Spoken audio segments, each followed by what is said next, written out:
started. But once again, guys, it's going to be starting off with puCK versus QXC. Flipside Tactics puCK. Actually, a very recent team acquisition for Flipside Tactics. And I know they've probably been pretty happy with him. He's definitely one of those stronger North American players. Again, qualified for WCS America. Actually, both of these players have qualified for WCS America during those first two qualifiers. So, should be a pretty good match. And Catalina for this Protoss versus Terran going to be the first map. So I think everyone's in the lobby that needs to be, right? Yes. I'm not missing. Should be good. Because it was weird. It actually had two, Beast is going to be our observer. Oh yeah, I saw that too. Did you see that? I saw that too, man. Something weird happening. Anyway, Catalina Ladder Edition loaded up. Here we go. puCK versus QXC, two of the premier North American players. Now, I haven't seen many of their games recently. I'll talk about their playstyles a little bit from, of course, my history in casting StarCraft 2. They're both very hyper, in my opinion. Like, they're not going to be two players who just like are focusing on their base and then just building things around their base and then accumulating an army and then slowly moving the army to the left, slowly moving it to the right, then moving it down. No, they're going to be doing a billion things at once because that's just their style. Like warp prisms, medevacs, crafty moves, and just very, again, hyperactive play. That's what I expect to see in this best of 5. So I'm super excited. We'll introduce players right now. I'll start with in the middle left of Catalina, your purple Terran player, QXC. And his opponent, spawning up at the top middle section of Catalina, is going to be the blue Protoss player, represent Flipside Tactics, puCK.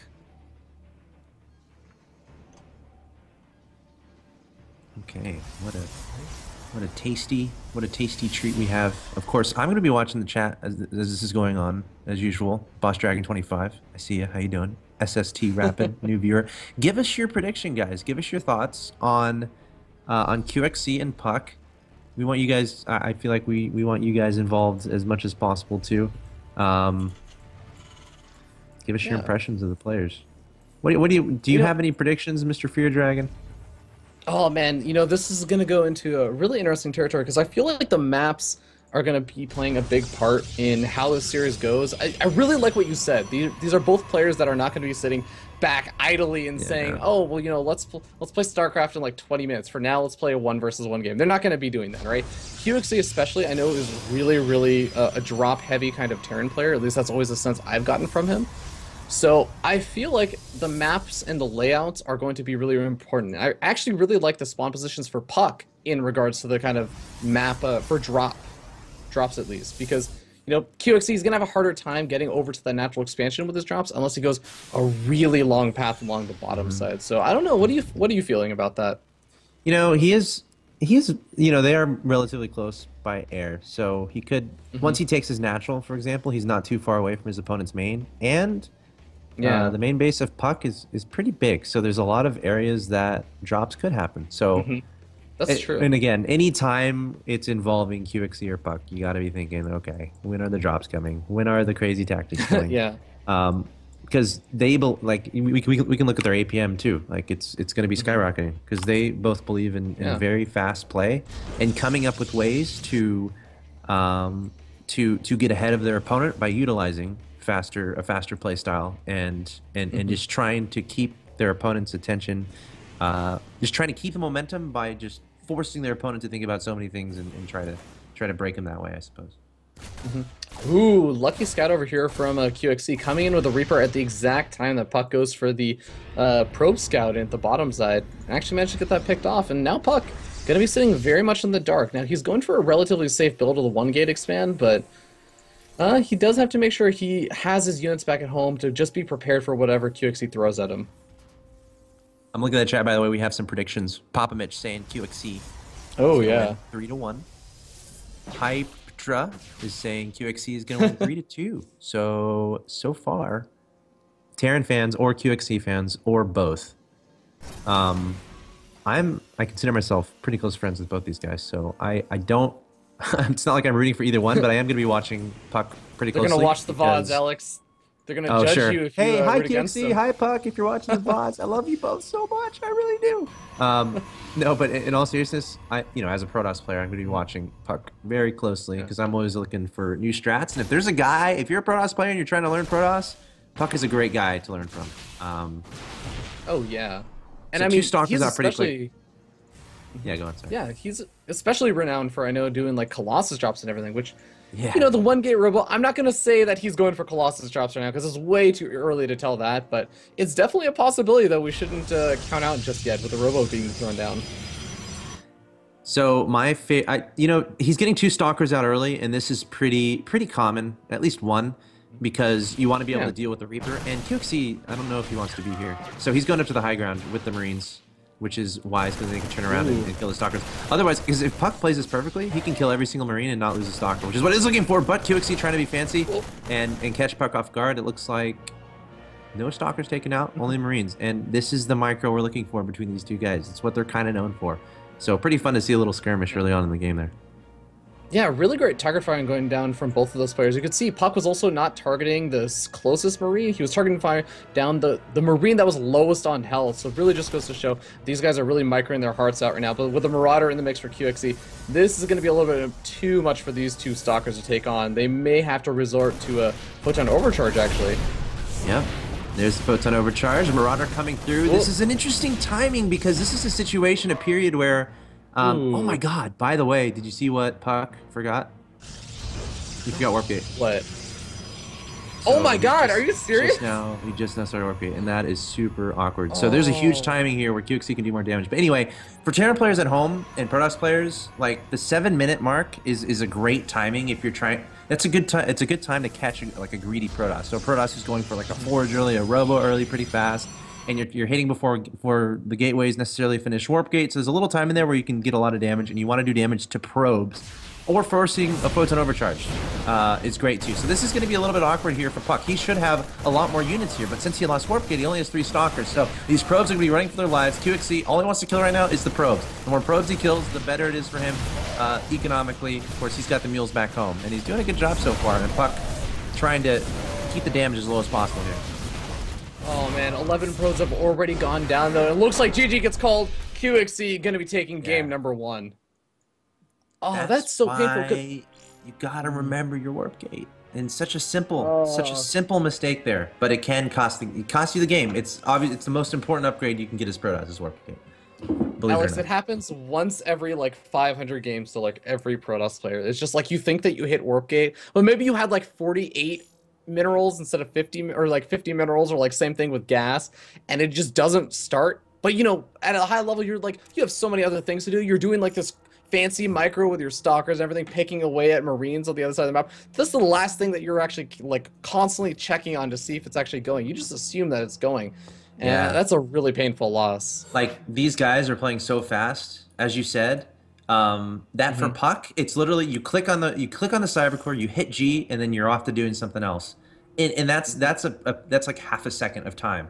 So that half a second of time, puck thought it happened, but it didn't happen. So he probably clicked on it. He might have misclicked the G, but he assumed he did it because it's second nature to him just doing it. So obviously not something he wanted to happen, but mistakes happen. Mistakes happen in StarCraft 2. These guys, they don't play perfect games. If they played perfect games, this would be... Actually, would it be boring or would it be awesome? It would probably be awesome. It'd be a mix. It'd be a mix. Like, I don't know about you, man, but I really enjoy sometimes, like, I think a lot of, like, really fun parts about games comes from the mistakes. Like, imagine how crazy it would have been if Pocket had been able to somehow, like, he'd forgotten Warp Gate, but he still managed to, like, micro his way through and, like, hold. And that's, like, a situation that you wouldn't normally see, right? So it's kind of exciting in that sense. I'm getting flashbacks to there was a tournament in Lake Charles. Do you remember that? This was called the Scion the Lake event. Charles Scion event. Yeah, Scion. yeah, I remember that. Did you watch it? Were you there? I watched it. Okay. I wasn't there. I wish I could have been. So I played against QXC in the first round of that tournament, and I think I forgot Warp Gate in one of my games, and I lost. Oh, And that's my sad story of the day. But I think I was the good guy of the weekend because QXC I think he was stranded in Houston, and I was living in Houston, so I actually went and Mhm. picked him up and drove him to the tournament. But I could have left him Oh. and then taken the automatic paycheck. But I'm too nice Oh my of a guy for God. that. So, Yeah. Oh, I uh, mean, it's of course, it's you're unbelievably nice because you made sure that he had a chance.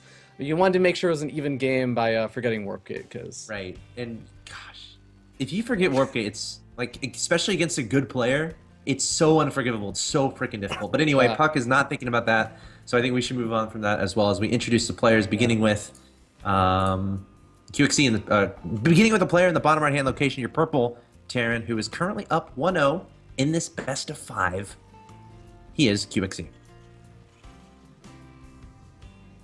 And his opponent spawning up in the top right-hand corner of the map, representing Team Flipside Tactics. It is the Teal Protoss player, puCK.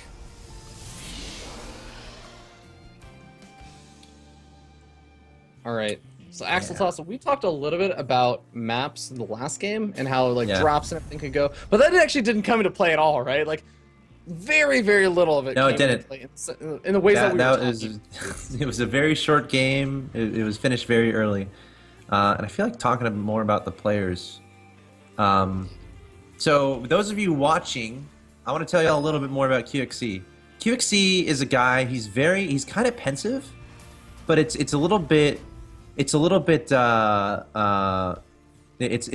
than meets the eye kind of thing. Like, he's very pensive, very thoughtful guy, but he's very energetic when he gets in the mood. So to kind of explain that a little bit, there's the IEM championships in New York City, and I was at the MLG office, and QXC was playing in the tournament.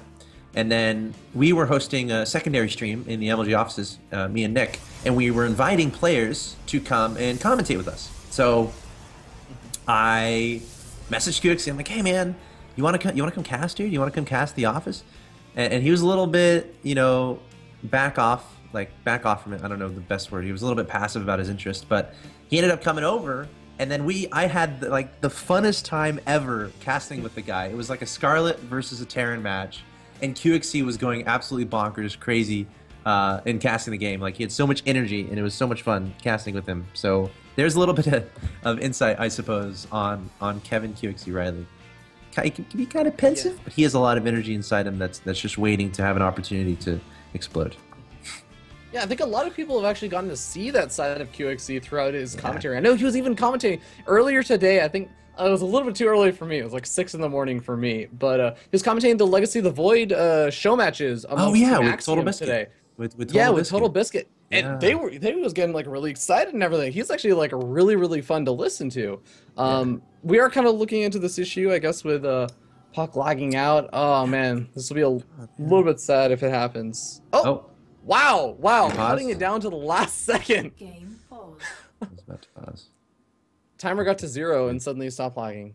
But yeah, we're gonna make sure that everything's okay.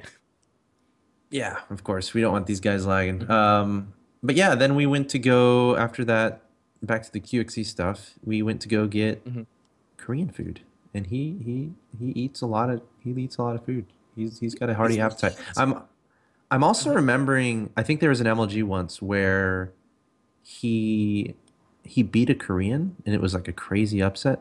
Well, most people remember the all kill of yeah, that's what I was thinking about. IM. He all killed IM. Yeah. Yeah, and then his celebration was from Dragon Ball Z. Oh. What is that move called? Oh my god, Kamehameha? Yeah. Right. Kamehameha. Something like that. Yeah, he did that, and that was awesome to see. Certainly one of the best moments from QXC. And then again at MLG, he beat a Korean, and he just like the double fist pump, passion is real type stuff when he wins. puCK is a lot of interesting stories behind him too. He's been on a lot of different teams, kind of trying to find his home, find his place. But I think ultimately, he's such a hard worker. He's a very fast player. If you ever have a chance to go to a tournament and watch a guy play StarCraft 2, puCK would be up there on a guy to watch because he is so quick. He uses the location hotkeys too, and Yeah. when people use location hotkeys, sometimes it's just like, if they need it kind of a thing. Puck like relies on them in his play, which is actually really cool and takes a lot of skill. Like the F1, F2, F3, F4. So, um, there's a couple thoughts. He's a micro-intensive player, right? Like Yeah. he's very much capable of, and we saw like a little bits and pieces of that micro, kind of with the stalker micro. I mean, honestly, I see a lot of Protoss players do that kind of stalker micro, and when they're up against, a handful of Marines, if they're going up a ramp, usually the Protoss player will actually still end up losing like one or two of those stalkers. Even like really, really good players will. But being able to keep it alive and kind of knowing where his limits are, and actually in that situation kind of out microed QXC a little bit, really just goes to show his control is pretty top notch. Yeah, and both these players will choose builds that cater to their playstyle naturally, right? So you'll see them go for for puck the blink stalker type things where the micro is very important, and for QXC heavy drop play, which is remarkably fun to watch, and especially as Legacy of the Void gets closer and as more news comes out about it, which I'm super excited about. They're going to be introducing a lot more of those abilities for players to separate themselves through incredibly high efficient APM. And that's exactly what puck and QXC are looking for. So if I'm going to predict the future, or try to, I could see puck and QXC doing very, very, very well as Legacy of the Void comes out in the following years. But anyway, as far as this game is concerned, Triple Reaper did Expo. actually come in. Triple Expo for QXC. Oh yeah.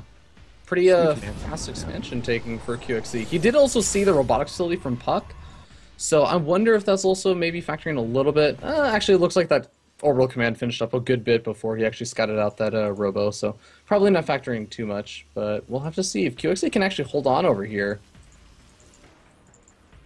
Stim starting. We have observers out for puck. I like the idea of going for that robo early. I also like Forge pretty early too. Now, I think he would absolutely have a Forge down if he knew there was a third command center, but he just doesn't have a lot of awareness of what's going on in QXC side of things. He sees the bunker, he sees the Marines, he knows there's a natural expansion, but he doesn't know if there's crazy tech behind that. So if he knew there was a third command center, he'd probably play, he'd probably get a Forge, maybe even take probably not take a third of his own, but tech up a little bit faster. But we see him going for a Robo Bay very quickly instead, so looking to get the fast Colossi out.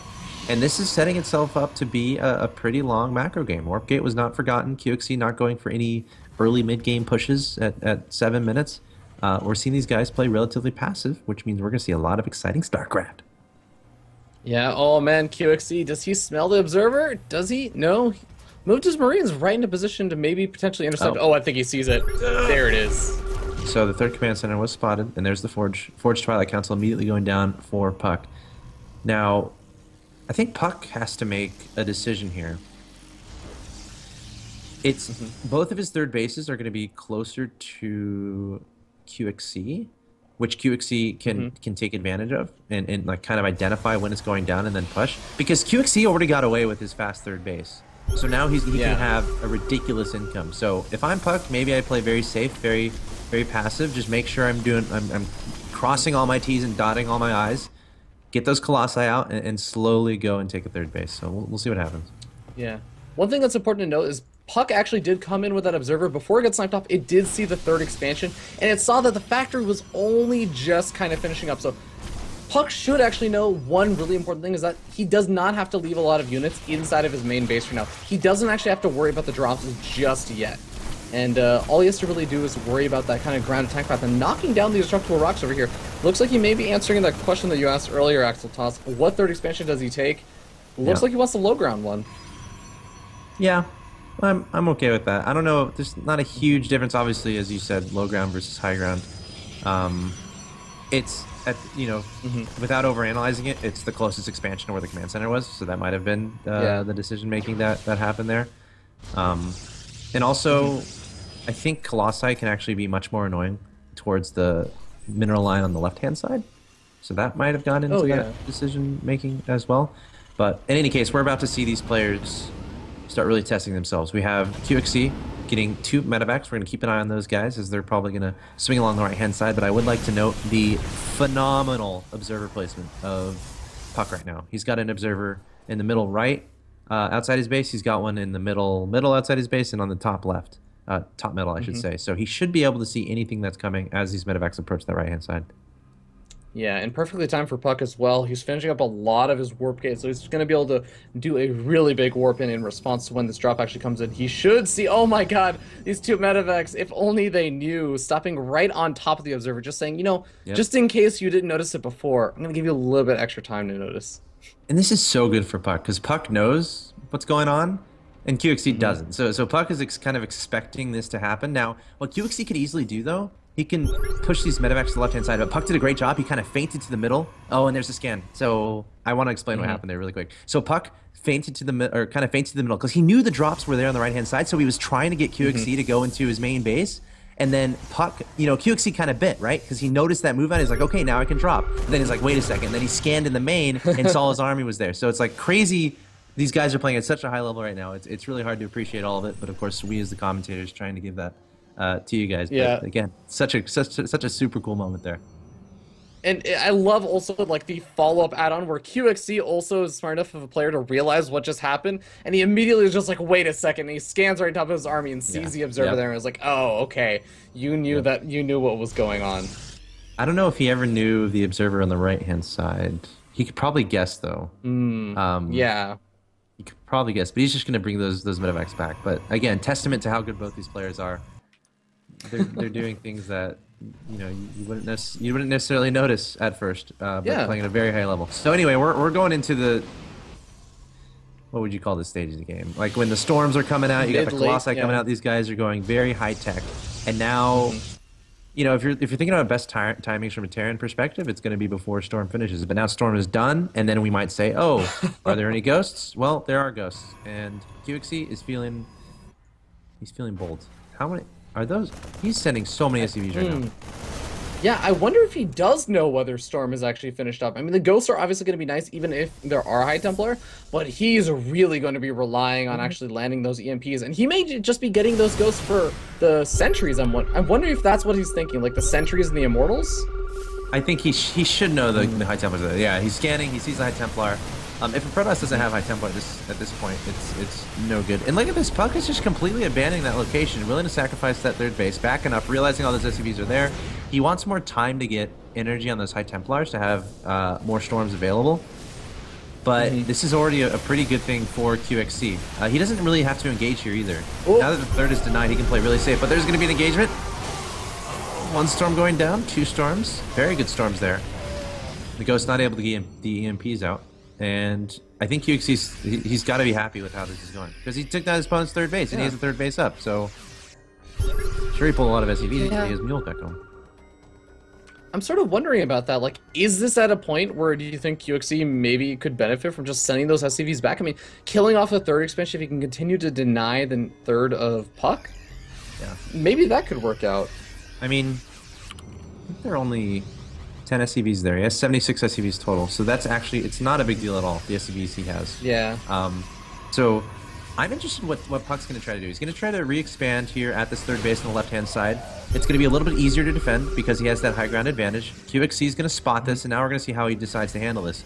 Colossi are non-existent. So puCK identified how many Vikings were in the army of QXC as the Stalkers blink forward, and he's decided to abandon the Colossi production. So these guys are thinking in the sense of maxed army. What can the best maxed army be? puCK identifying that there's 10 Vikings on the field. He's like, okay, I'm just not going to make Colossi, which means the Vikings are good for pretty much nothing.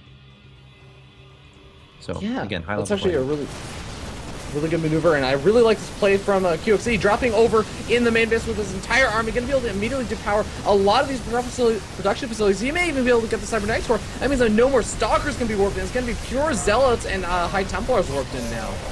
2 High Templars were taken out before they got the storms down, and this is so many Marines and Marauders, and their positioning is crazy as well. Ghost from the low ground trying to get the damage done, and the SimCity from puCK is actually hurting him because his army is having to kind of go through a hallway while QXC can kind of stay spread out and get the better concave, which is so important in StarCraft 2 battles. And I think, again, QXC is going to be super happy with that, with how this is going. Some storms going down. puCK's going to try to clean this up, but I think the damage has been done. Meanwhile, the third base getting denied by QXC, and that makes this even better for QXC. Again, he has 3 bases back home. I guess if there's good news for puCK, he still has a lot of Immortals and Colossi made. Yeah. But I still think I like QXC's position right now. big time. Yeah, I think I do as well. I'm almost wondering if, like, yeah, it looks like puCK is going to be going for the double expansion. He's going to try and take his third and fourth at the same time to make up for the losses. And he knows that right now he has an army, right? Like, he has a very strong army. Still has his Archons and all these Immortals and a couple High Templars left over. So it's going to be a while before QXE can probably go out and be aggressive again after losing his army.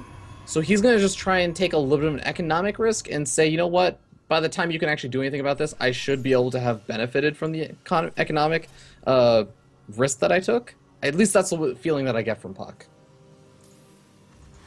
My attention is focused on what's happening at the Ghost Academy for your dragon. Oh my god. No way. Yeah, way. Nuclear missile. Oh boy, well... It's going to be important where he decides to throw this down, right? Like, is he going to use this as a zoning mechanism to keep the army from engaging while he tries to deny with the third or the fourth? Or is he just going to try and drop this down, like, in the middle of the engagement? He has a lot of options. Of course, he has medevac, so he can potentially drop a ghost in the main and go try to... Or in the national and go try to nuke a mineral line, which could be cool. Yeah. He could use it for positioning. That's a great way to do it too. It's very rare to actually get a... Obviously, it's very rare to get a head-on collision with the nukes. But it could happen tonight, and then we'll be at the top of Reddit. So, cross your fingers, folks. Cross your fingers, folks. I can only hope. I mean, yeah, if he lands it in the entire army, I'm pretty sure that'll be a GIF somewhere. Especially... No nukes actually, there are a couple yet. Colossi coming in from the right-hand side. The Vikings trying to clean that up. Great storm there from puCK, and those Immortals are actually doing a lot of damage below, and... puCK's doing a great job here. He's cleaning a lot of that up. Now, the medevacs are a very important part of this army. If you keep those alive as a Terran, the trades are okay. And puCK is actually doing a great job kind of climbing his way back into this. Re-expanding to his third, re-expanding to his fourth. And now his economy's looking good. He's getting a bunch of upgrades underway. And, of course, as a Protoss, when you're able to make Colossi and you're able to make High Templar, you're going to be a happy Protoss player because, again, those are those two of the most powerful units in the Protoss arsenal, especially when you're on eight gases, so you can actually make what you want. I do want to look at upgrades really quick. So 3 armor, 2 weapons for puCK, and 2/2 for QXE. So a slight advantage for puCK in the upgrades. Yeah, he's kind of just constantly been around like 1 upgrade ahead of QXE this entire game. The drop in the main base is going to be able to do a little bit of damage, but here really it's just kind of a bit of a distraction. He's going to try and move in with this force over by the 4th expansion, but puCK has already split up his army there. Aw, poor little Marauder. Marauder was left behind. Yeah, again, QXE, this is what we talked about. This is what QXE loves to do, just splitting apart his army, really testing his opponent's multitasking ability, dropping in the main, dropping in the third, now dropping in the 4th. Well, you can call it the 3rd or 4th. Dropping the extra bases there. Trying to keep puCK honest. Now, puCK is doing a great job reacting. He's doing a great job reacting to those drops. So, for now, I think puCK is still going to be okay with his position here. Yeah. Well, QXC still has those drops loaded up, even if one of them, or I should say 3 of them, are just sitting right on top of an observer. So puCK really, God, those observers are paying for themselves so much right now. You even see the drops on the top side. Yeah, man. I get like 4 to 5 observers every game. People call me crazy, but I like being able to see stuff in StarCraft 2. Vision is everything. Vision is everything. And I feel like, there's the nuke, and this is a beautiful abuse of this map terrain. And of course he can drop in other places too. Oh, he sees it. Dang it! We were so close. Probe's transferring. Okay. 1 probe gets taken out by the nuke. Poor little guy. Oh man, that was an MVP. It's like the one probe that's sent. It's like the one probe that's sent to be sacrificed for a Widow Mine. Same situation there, except it's a nuke. It was just a bigger Widow Mine, Axel Toss. Indeed, a much bigger and a little bit more radioactive too, I'd imagine. Yeah, that would be terrible, right? If there was, go ahead. Oh, well, I'm saying that if you're gonna nuke at a spot like that, was the perfect place to do it, because the ghost could be in another base on the left-hand side, so it's very hard to get to him. Fortunately or unfortunately, depending on your allegiance, it was spotted and the probes ran away, but. We'll see. I'm gonna keep an eye on that production tab. Oh. Yeah. You know what I love about nukes though? Is that after you use the first nuke, no matter what, you're always going to be paranoid about the coming nukes. And This time the Observer going to spot the actual ghost itself, and puCK is going to still notice. He's going to run away and take a little bit of damage on that assimilator. Actually, the Nexus isn't really taking too much damage. No, it's not. You know, preventing some mining time, I suppose, scaring puCK a little bit, making him focus his attention on something else is everything that's being accomplished there. So not a huge deal, but puCK is not going to give up. Stalker's playing to the high ground. He's like, enough of that. Taking out some Marines, medevac, Ghost. Good job there. Also has an Observer over there too, so he's able to spot it. But yeah, man, we're at the 25-minute mark of this game, and these guys are very evenly matched. Yeah, very even. I think it's very really. even. Oh, this is actually a great nuking position, actually. If he has his entire army positioned at the top of this ramp, he can easily protect that Ghost from being sniped off. So that 4th expansion... Oh, puCK, you need to run your probes. He ran him. He's good. Okay. I'm loving the nukes everywhere. That's 4 so far. Let's see if puCK can actually connect. He's queuing him up, man, and he's at the point where he can. And I love this kind of play in late game Terran. Everyone's always like, oh, Terran bio, it gets so weak as the late game goes along. You know, we only got Marines and Marauders. But puCK's like, you know what, guys? We got the nuke. That's available. Great EMPs, by the way, and great positioning here from puCK. But yeah, I love seeing this kind of play from puCK. Love it. I also want to note, like, given how many observers puCK has actually made, puCK has been sniping them off left and right. There's actually no observers with this army right now. I think that one just kind of popped off from one of the topside areas, but these ghosts have been such a pain in puCK's side, because now again he has to run all of his probes away from that 4th expansion, and he just wants to be aggressive right now. He doesn't want to be focusing on defending against a nuclear missile right now. Yeah, and something else that's really cool here, we're seeing that planetary fortress being constructed, the nuke falling and not really hurting anything. But this is what a Terran can do as the game goes along. A lot of extra resources. Planetary fortresses are going to be one of the best things you can get, because the big damage dealers for the Protoss are the Immortals and the Colossi. What do they automatically target? They're going to automatically target that planetary fortress. And of course it creates a concave too, so any Zealots coming forward are going to have to go through hallways, and the Terran can kite back. So, you know, as a Protoss player, I don't necessarily like giving this advice because it's very scary, but Terran players, defensive planetary fortresses are amazing. And now we see 3 nukes at a time from puCK. I'm getting excited. Oh man, that's going to be big, but first he has to be able to deal with this big army that puCK is charging across. Storm going down on top of all of the Vikings. The Colossus should be able to survive with some good target fire from the Stalkers. And oh my god, I think that puCK may be able to clean up. Maybe? This is actually a really close engagement. Very close engagement. The storms were phenomenal. puCK, though, he still has that supply advantage. 127 to 100. The bank, though, advantage belongs to puCK. He's got to rebuild that army as fast as he can. 2 high tempos have a lot of energy. A nuke going to go down onto these cannons. But puCK, he's going to be happy with how that went. He's going to be sending his army across the map here. Let's see if he can counter. No, I don't know if he's going to be aggressive. His army really isn't big enough to justify trying to engage. Okay, that's something you can do. Picking up all his units in those medevacs. Going to coast over to the middle left-hand side. Going to drop at that 5th, and that's a great pick off. Yeah. And again, whenever you win a fight, you always look how you can counter very quickly. So it was pretty cool puCK to kind of realize, you know what? I can't really go take him out, but I can get some damage done at this extra X. But there's another nuke.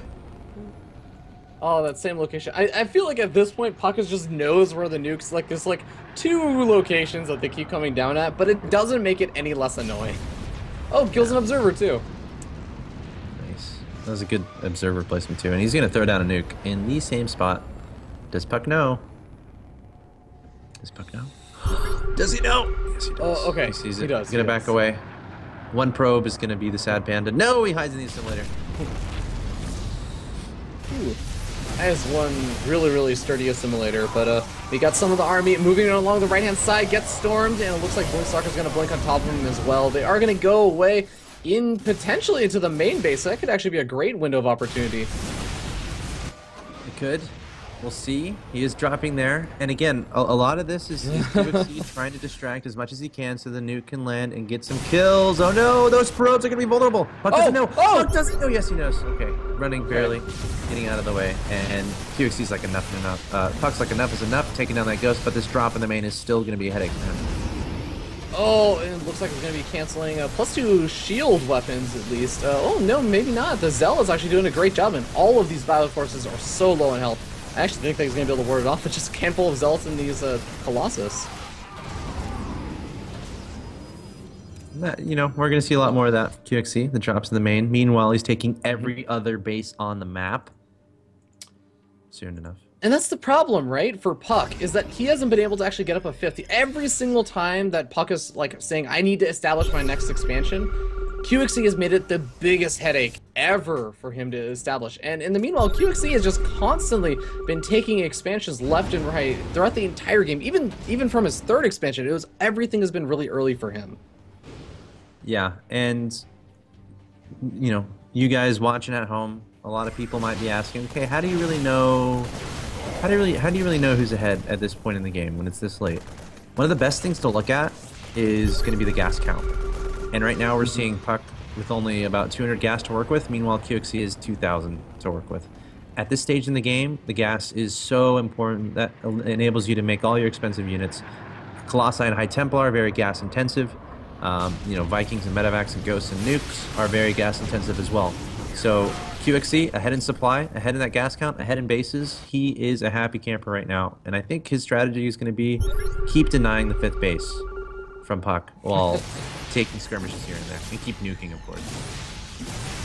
Oh man, well, looks like that Ghost trying to go for another mission in to try and do some damage, but triple observers available for puCK. Very much ready to deal with that kind of Ghost harassment, but yeah, I wonder at what point does puCK just kind of say, like, screw the 5th expansion, I'm just going for it because it keeps getting denied.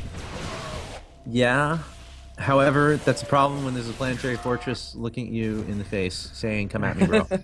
Which QXC has there in the bottom middle, so a little bit of a challenging situation for puCK. He's stuck between a rock and a hard place, as they say, trying to decide, okay, what are my options? Looks like he's going to try to take a base there on the middle left-hand side. QXC, he's staying patient. He's got 3,000 minerals, he's got 2,000 gas, plenty of army, plenty of medevacs. The worst thing he can do is misclick and throw away his whole army for free. So he's going to stay patient, make sure not to take any engagement unless he absolutely has to, unless he absolutely knows he'll win. And these guys are good enough to know if they'll win an engagement based on what they see in their position. So I really like QXC's position, but puCK is trying to claw his way back. Never count puCK out. I've learned that.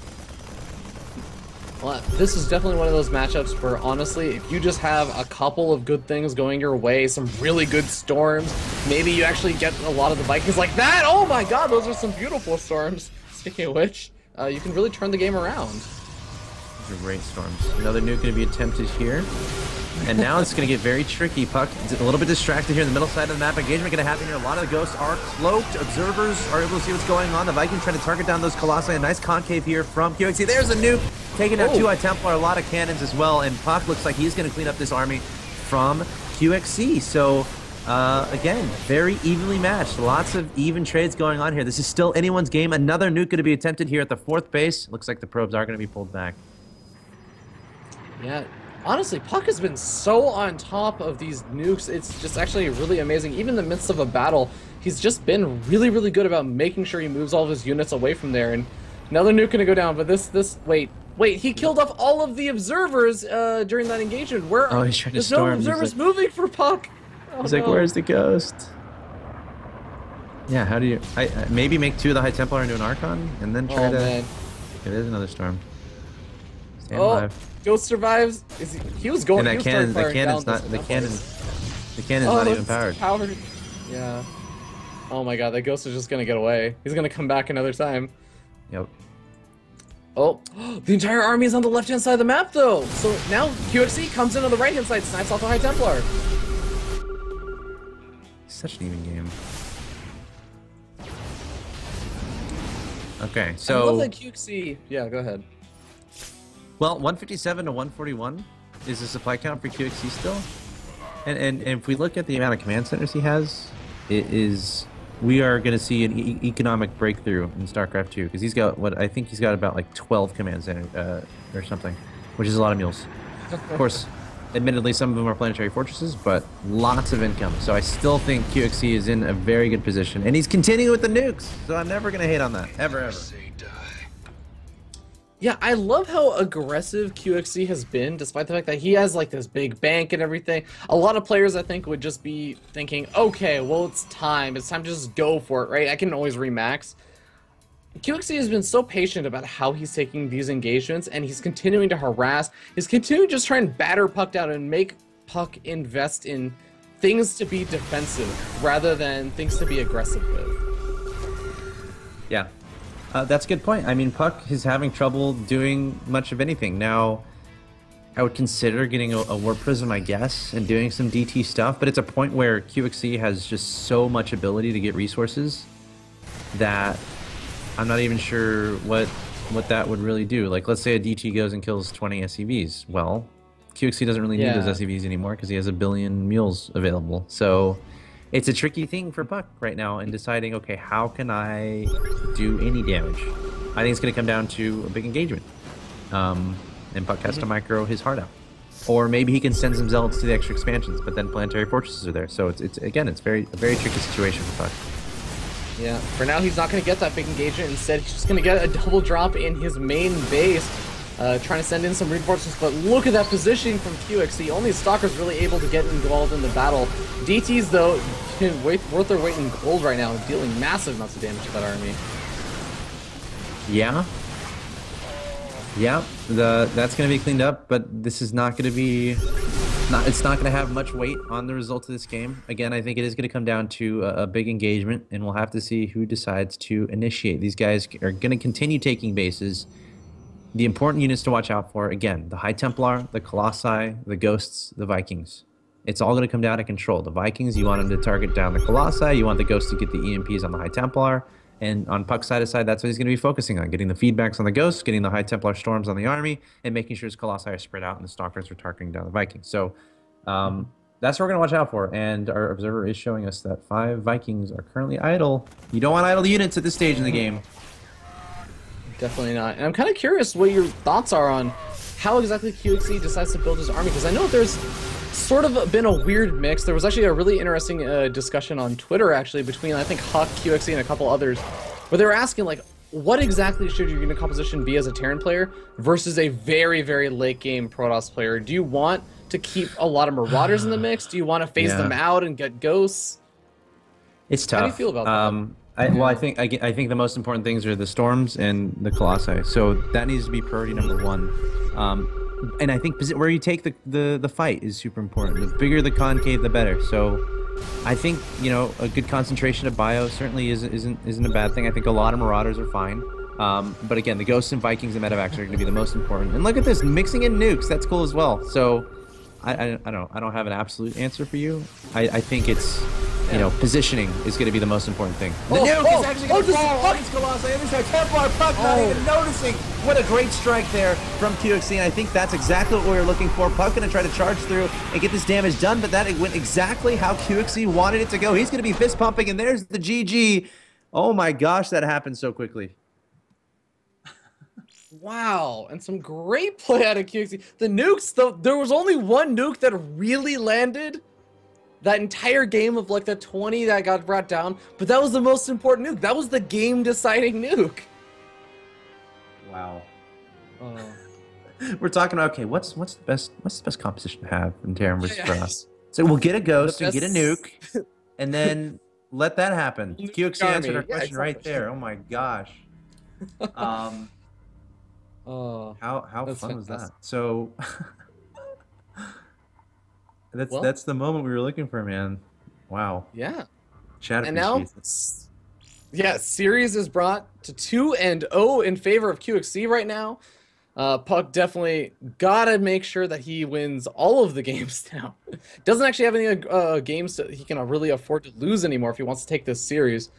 But should be jumping into game number 3 very soon. But I do want to remind you guys that since we are actually broadcasting on Hitbox, I see that there's a lot of you new guys over there, and I'm sure a lot of you guys may be a little bit new to Hitbox. So do be sure to actually sign in to Hitbox, and then actually when you create an account and you start talking, it's all free and everything. They're not going to spam you or anything. I've signed up a long time ago, and I haven't had any trouble. You can actually communicate with Axeltoss and I in the chat. I know, Axeltoss, you've been reading the chat a lot. I know I've been checking it out, as you're saying. Chat definitely appreciated that nuclear missile. I hope so. That was awesome. And it's so I don't know. Perhaps puCK lost his concentration a bit. He was getting a little frustrated, maybe, but that went pretty much exactly how QXC wanted it. As okay, I'm responsible for hosting the game. Oopsie daisies. Yeah, man, that was awesome. That was an awesome game. I'm very happy with how that went. I'm almost wondering, like, and this is something that I'd have to go back and like really either ask puCK about or, really study the replay or something. But the last seconds, I know that sometimes, because I've been forced in like a couple of games that go to like nukes being launched and everything, and there's sometimes that after like you've had a ton of nukes being called down, you eventually start to think, well, maybe I shouldn't just avoid walking through the nuke. Maybe I should just make sure that I target fire down that ghost before the nuke goes off entirely. And then I can save that fifth expansion that I've been trying so hard to get up, right? Like that expansion Yeah. was really important to puCK. So it may not have even been that he didn't see the nuke coming down. It may have just been that he was trying to actually kill the ghost off that was making the nuke, and he wasn't able to do it in time. Sure. That's certainly true. I mean, it could be a situation where he thought that the nuke was at one of his expansions, and he didn't really expect it to be involved in the fight, because that's how it was the entire. That's how it was the entire game. I'm not sure. By the way, I'm trying to sign into Hitbox. I think someone took the name Axeltoss. Really? Because I've never. Maybe you already created an account. I don't think I have. I'm trying to do it, but it's not. All right, man. We'll have to look into that during the next break. But guys, I gotta call Cody. There's gonna be one person in the chat that's just like, he has the name Axelos. Is gonna be like, I'm really enjoying this series. Dang it, that sucks. Okay, I gotta. Oh, by the way, huge shout out to Hitbox for sponsoring this awesome event. Without them, it would not be possible. And I gotta say, man, it is a very sexy stream and a very sexy website, and not just because my face is on the stream or your face is on the stream. That adds to it certainly, but I really love just how the website feels. So guys, check out hitbox.tv. Of course, if you're watching this, you are checking out hitbox.tv, but definitely check out other aspects of the website. Be sure to throw a follow onto Team Gravity's Fight Night, and stay tuned to the awesome shows. That being said, I think we should introduce the players. Top left-hand location, we have the purple Terran player, puCK. And his opponent, the bottom right-hand corner of the map, is the blue Protoss player, Flipside Tactics, puCK. And also, puCK. Really, I should have introduced him as being to the right of puXE, because I feel like that would be a more accurate description. Sure. He's building stuff. He's building a gateway. Proxy gateway. But there's no fast command center or anything from puXE. He's actually going to get gas, too. So it's going to be Reaper opening. We'll see what he does with this. Like, I think there's a certain art in... Yeah, go on. Go on. It's gonna be a Stalker opening from puCK, right? He's gonna get out the initial Zealot and everything, but the Reaper can micro around if you're in the Protoss space, right? Because that's the area where you say, oh, well, I have all of this space that I can run around, and the only thing you can target fire down is my Reaper. When it comes to Zealots inside of your main base and your Reaper's there for the defense, you have a lot more difficulty, though, right? Because your Reaper can't just say, well, I can eventually kill off your Zealot in, like, 45 minutes of microing around, right? I'm exaggerating 45 minutes, but the Zealots will just go after the SCV line, and that could be problematic for puXE. He's getting a Reaper out. He hasn't spotted what's going on yet. Another Zealot going to be Chrono Boosted out here from puCK. Now, what could be tricky is if the Reaper goes across the map and starts taking down probes. puCK doesn't really have much to deal with that. But did puXE not actually go into the main with that SCV? No, he just started building the engineering bay. He just was blindly saying, well, let me go for the engineering bay. Now he sees the two Zealots. Now he should know what's going on. But the Zealots, I mean, one of them may get a little bit low on health, but they're going to go after the mineral line, and the Stalker is already on its way out. After the Stalker comes out, this Reaper going to be having so much harder of a time. The Reactor going up for puXE. He's not going to have any more units other than this Reaper for a bit. puXE doing a decent job microing with this Reaper. puCK doing equally as good of his job, trying to keep that Zealot away. Now he's going to turn around and fight. The Stalker's there. The Zealot does barely stay alive. Yeah, this is going to be very tough for puXE. Again, as you said, he doesn't have units out. Going to make two Marines right away. The Reaper going to try to keep its distance. And there's a proxy factory going on, and proxy units everywhere in this map so far. It looks like the Reaper staying alive for now. SCV's being pulled. And let's see how puXE handles this. Not easy. Yeah, luckily for puCK, the one thing that puCK does not have a lot of is he doesn't have a lot of DPS. He can't really just easily focus fire down that reactor, especially with the SCVs being pulled off the line. One of the Zealots going to be getting very low on health. Some great micro over there from puCK. He can afford to lose a couple of these SCVs, but now he has to deal with the double stalkers. The third stalker going to be on the way as well. Can puCK hold? If he can even push back these stalkers far and away enough to get up a bunker, he could maybe be able to stabilize. Looks like the Marines acting as the running backs behind the linebacker SCVs, trying to keep the stalkers away. puCK backing up. Looks like he's trying to make this work. He's getting a decent amount of damage done, but still no expansion back at his home. And look at that, the factory's landed and Widow Mines are coming out, and there's absolute... Dude, we are like minutes away, like 2 or 3 minutes away from any detection from puCK. So if a Widow Mine gets in the middle line... Can you even see it? I mean, that's actually like one of the last things you'd actually expect to see at this point, right? Like a factory in your main base, you're probably going to be so focused on these stalkers because the stalkers have to constantly micro against the Marines, right? So I'm almost worried, like, if puCK doesn't see that Widow Mine when it pops out in his mineral line, that could be devastating. Yeah, you're absolutely right. And the Widow Mine's about to pop out. The stalker, one stalker getting taken out. Another stalker trying to evade destruction, does get away. Ooh. Widow Mine gets in the main, and now what do? You just gotta, you gotta time it correctly, let the probes mine, and just wait for the cannon. But he's still a long way away from that detection. That's not a fun position here for puCK. Yeah, great mini-map awareness, and see puCK doing a little bit of damage over there, but has to be so careful with these stalkers. Oh no, they're backing up a little bit too far to the bottom. Oh, just barely gonna be able to get out. So, okay, yeah. Widow Mine. Another Widow Mine coming in. Mothership core! Okay.